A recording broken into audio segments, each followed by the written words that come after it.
ತಿಳಿಯೋಣ ಶ್ರೀ ವಿದ್ಯಾಪಂಥ. ಶ್ರೀ ವಿದ್ಯಾಪಂಥ ವಿಶಾಲ ವ್ಯಾಪ್ತಿಯನ್ನು ಹೊಂದಿದೆ. ಅದು ತನ್ನ ಗುಣಸ್ವಭಾವದಲ್ಲಿ ಎಲ್ಲವನ್ನ ಒಳಗೊಂಡಿರುವಂಥದ್ದು. ಹಾಗಾಗಿ ಮಂತ್ರ ಸಾಧನಗಳಲ್ಲೆಲ್ಲ ಶ್ರೀವಿದ್ಯೆಯೇ ಅತ್ಯಂತ ಉನ್ನತವಾದುದೆಂದು ಹೇಳಲಾಗುತ್ತೆ. ಮಹಾವಿದ್ಯೆಯಾದ ಶ್ರೀವಿದ್ಯೆ ತನ್ನ ಮೂಲಕ ದೈವತ್ವವನ್ನು ಅರಸುವ ವ್ಯಕ್ತಿಗೆ ಒಳಿತಿನ ಮೇಲೆ ಒಳಿತನ್ನು ಮಾಡುತ್ತೆ.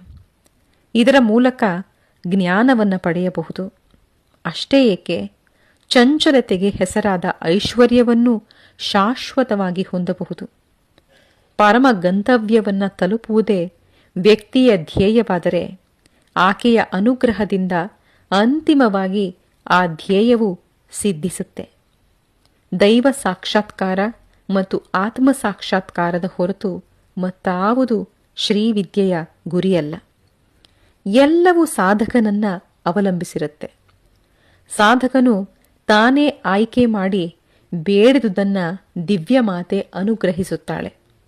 ಹಾಗಾದರೆ ಒಬ್ಬ ಶ್ರದ್ಧಾವಂತ ಶ್ರೀವಿದ್ಯಾ ಉಪಾಸಕ ಏನು ಮಾಡಬೇಕು? ಆತ ಸ್ವತಃ ತಾನೇ ಏನನ್ನೂ ಆಯ್ದುಕೊಳ್ಳಬಾರದು. ಆಯ್ಕೆಯ ಪೂರ್ಣ ಜವಾಬ್ದಾರಿಯನ್ನ ತಾನು ಆರಾಧಿಸುವ ದೇವಿಗೆ ಬಿಟ್ಟು ಬಿಡಬೇಕು. ಯಾರು ಆತ್ಮವನ್ನ ಆಯ್ಕೆ ಮಾಡಿಕೊಳ್ಳುವರೋ ಅವರಿಗಿಂತ ಮೊದಲೇ ಆತ್ಮವೇ ಅವರನ್ನ ಆರಿಸಿಕೊಳ್ಳುತ್ತದೆ ಎಂಬುದು ಉಪನಿಷತ್ ವಾಕ್ಯವನ್ನ ಶ್ರೀವಿದ್ಯಾ ಸಾಧನೆಯಲ್ಲಿ ಎತ್ತಿ ಹಿಡಿದಿರುವಷ್ಟು ಗಹನವಾಗಿ ಮತ್ತೆಲ್ಲೂ ಎತ್ತಿ ಹಿಡಿದಿರುವುದು ಕಂಡುಬರೋದಿಲ್ಲ. ದೇವಿಯ ಅನುಗ್ರಹ ಬದುಕಿನುದ್ದಕ್ಕೂ ಮಾರ್ಗದರ್ಶನ ನೀಡುತ್ತಿರುತ್ತೆ.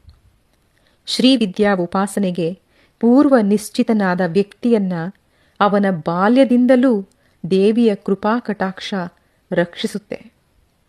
ಆ ಸಂಗತಿ ಅವನಿಗೆ ತಿಳಿದಿರಲಿ ಇಲ್ಲದಿರಲಿ, ಆಕೆಯ ಕೃಪೆಯಂತೂ ಇದ್ದೇ ಇರುತ್ತೆ.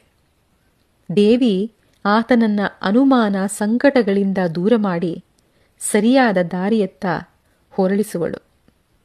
ಅವನತಿಗಳನ್ನೆಲ್ಲ ತಪ್ಪಿಸಿ ಕಡೆಗೆ ನಿಶ್ಚಿತ ಗುರಿಯತ್ತ ಅವನನ್ನ ತಲುಪಿಸುವಳು.